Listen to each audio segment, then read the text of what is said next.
Hi, everyone. I'm Kate. I teach here, amongst other things. I have the honor of introducing our commencement speaker, class of 2026. Rebecca McMackin is a self-proclaimed ecologically obsessed horticulturist and garden designer. She recruits the masses to bring biodiversity back, but galvanizing the public is no easy feat. On top of the challenges we face, disinformation abounds, but cutting through that is a voice that doesn't fill us with despair, but makes us curious and taps into a connection with nature that all of us feel deep down. And that voice says, grow wild. Her ability to communicate this message with so much success, her TED Talk has been viewed more than 1 million times, is rooted in her experience. She has a bachelor's in political science, a master's in environmental biology, and a master's in landscape design. Love that combo. She's spent a decade as director of horticulture for Brooklyn Bridge Park, where she managed 85 acres of diverse parkland organically. Research conducted there into cultivating urban biodiversity and ethical management has influenced thousands of people and entire park systems to adopt similar approaches. She was a Harvard Graduate School of Design Loeb Fellow studying ecological design, the history of native plant movements, and science communication. She is currently the lead horticulturist for the American Horticultural Society and the Arboretum curator for the Woodlawn Cemetery in the Bronx, which is a key setting for N.K. Jemisin's The City We Became for fantasy nerds in the bunch. Hopefully there's a few. She also describes herself as a public servant, caring for civic spaces and empowering the public via presentations, podcasts, newsletters, social media, and more. She's been published in the New York Times, the Wall Street Journal, and Gardens Illustrated, another combo I love, and been featured on NPR and PBS. Her garden for the Brooklyn Museum won the Perennial Plant Association's Award of Excellence. And about a year ago, during a talk she gave here on the Smith campus, she shared that the lack of biodiversity is a design problem, one that involves understanding science and social norms, art and ecology. She's passionate about pollination, biology, environmental justice, and urban ecology. So it is our honor and very fitting to have her here to share that passion with you today. Let's give a warm welcome to Rebecca McMackin.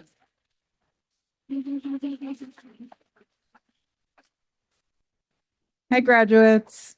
Hi, families and teachers. I'm Rebecca, and I could not be happier for you all today.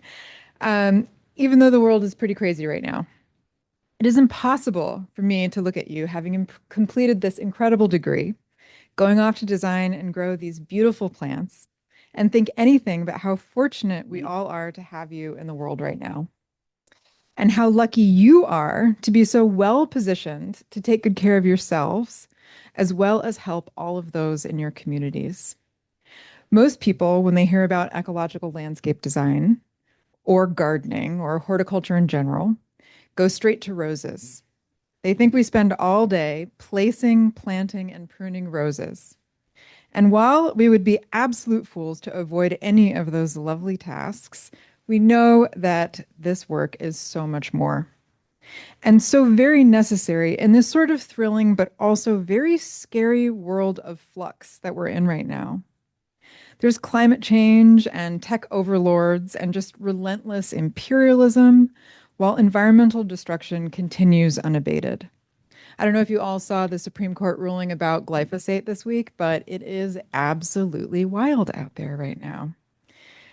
Understandably, many people are currently immobilized with climate grief, disillusioned with political representation, and seeking meaningful and impactful ways to bring about a healthy world for future generations. So I'm here to congratulate you on your degree and help send you off on this fruitful path, but also to argue that horticulture, ecology, and design, in all of their glorious diversity, are disciplines perfectly positioned to help people right now, as well as help birds and butterflies and to cultivate the future that we all want to live in. Research is finally backing this up. Gardens, parks, and healthy environments not only change people's lives, but can be part of the solution to big, scary problems like climate change. A study last summer found that landscapes where leaves had been left hold an average of 32% more stored carbon than those where leaves have been cleared away. A survey from the National Wildlife Federation found that 18% of households are now leaving the leaves, but that 90% of respondents were open to the idea. That is a lot of stored carbon, but even more methane. More than 10 million tons of yard waste is buried in landfills each year. I don't need to remind this audience that organic matter releases methane when it breaks down without oxygen. But you might like to know that methane is 25 times worse than carbon dioxide at trapping heat on the planet, which makes leaving the leaves and truly taking care of land one of the more impactful ways we can address global warming as individuals.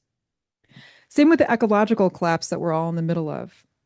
New research came out just a few months ago that a quarter of bird populations surveyed are not just in decline, but shrinking faster and faster and faster. This is on top of already losing a third of North American birds. And just the past 2 decades, we've lost 22% of butterflies, which of course makes for less birds. A study published last week from Canada's Long Point Bird Observatory found that there were 60% less insects today than in the 1970s. And because of that, local birds who feed their young insects are smaller, fewer, and having less babies. But we know that good design and good landscape stewardship can be huge parts of reversing these declines. Again, just that simple task of leaving leaves can raise butterfly and moth populations by more than half.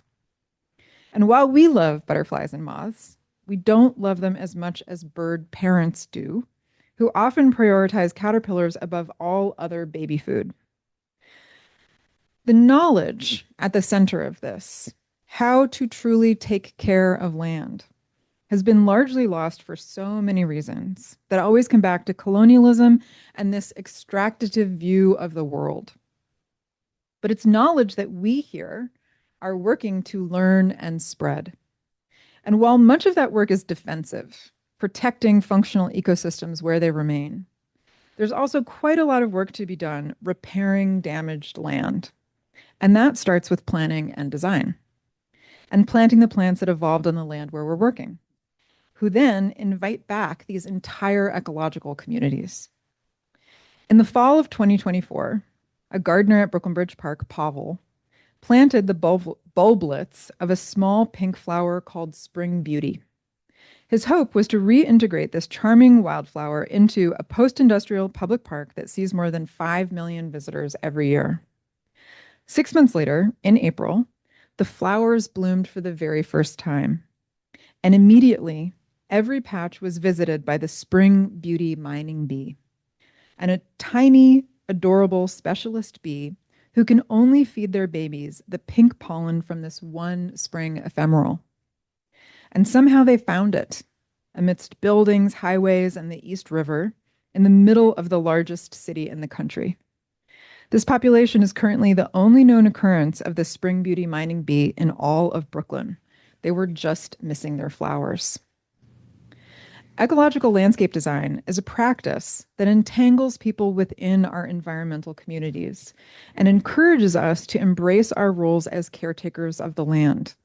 It disrupts the myth of ecological isolation, reconnecting us to the earth physically, shaking us out of chronological time and reorienting us towards cyclical patterns.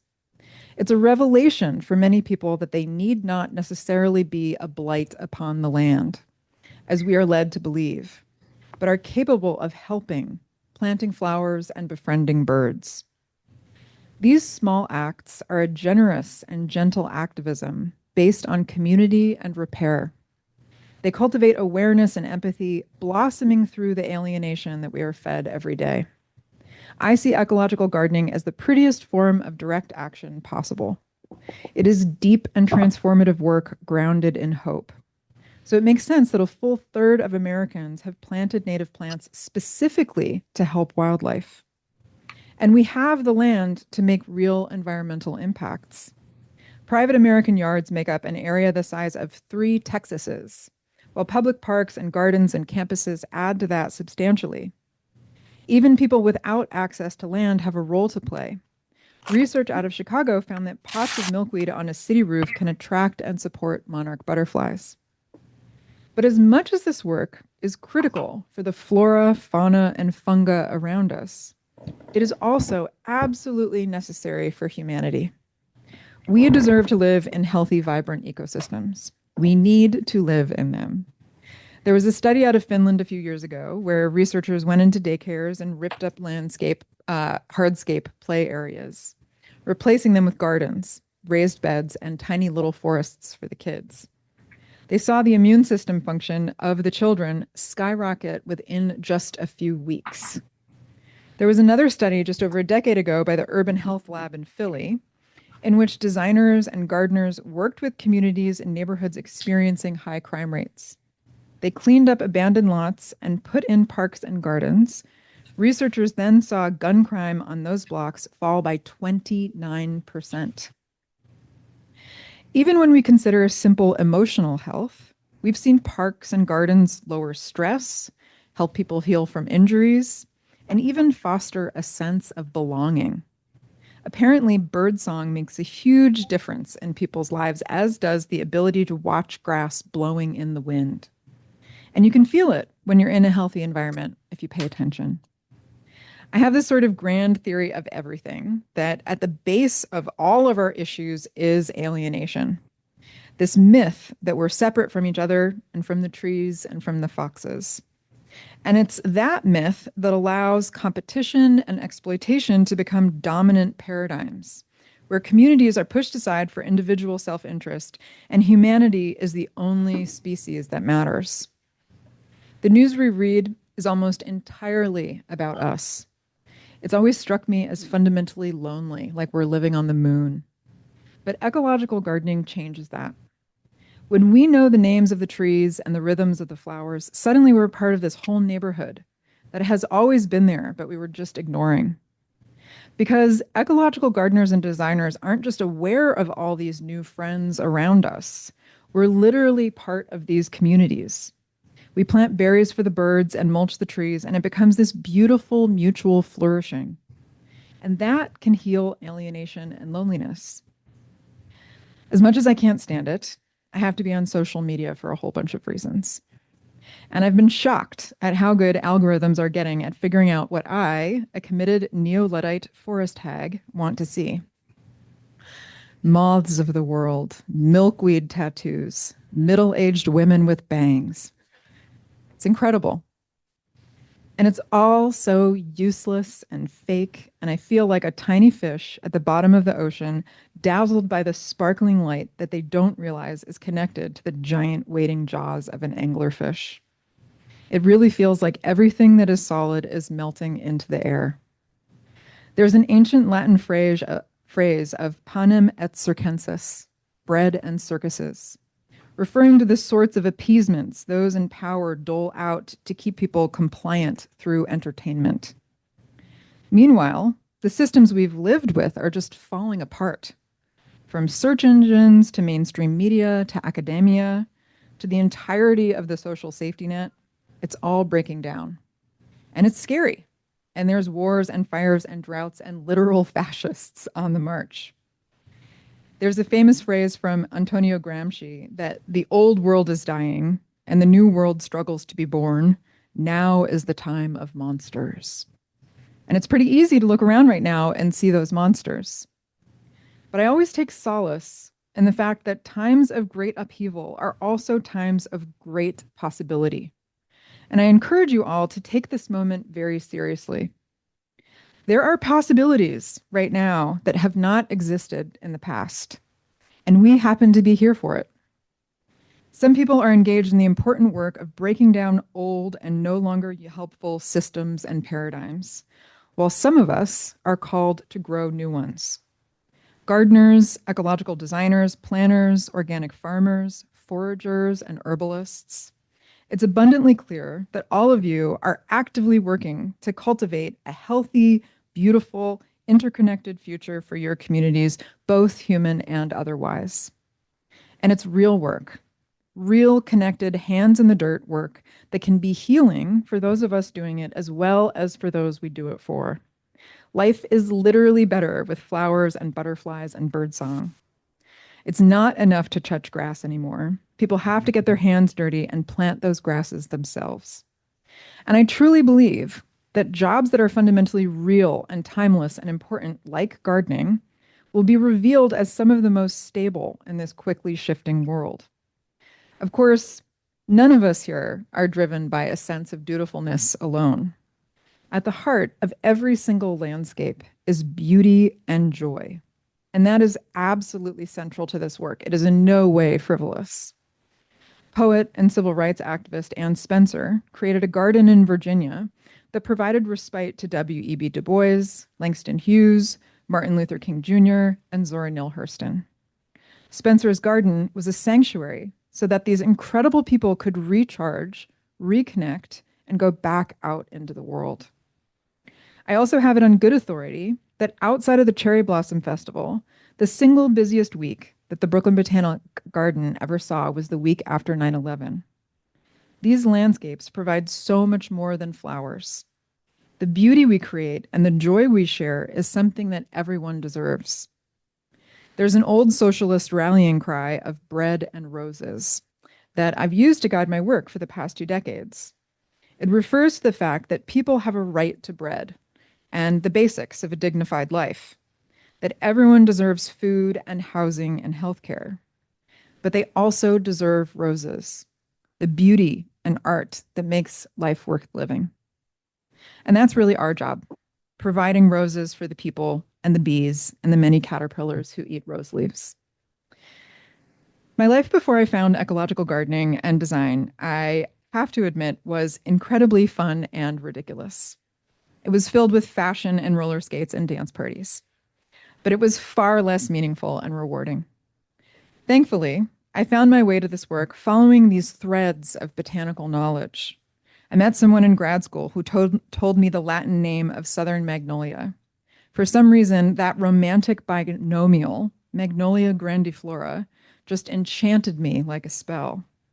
And then I met someone else who knew not just the names of the flowers in a meadow, but also who they were and what they wanted out of life.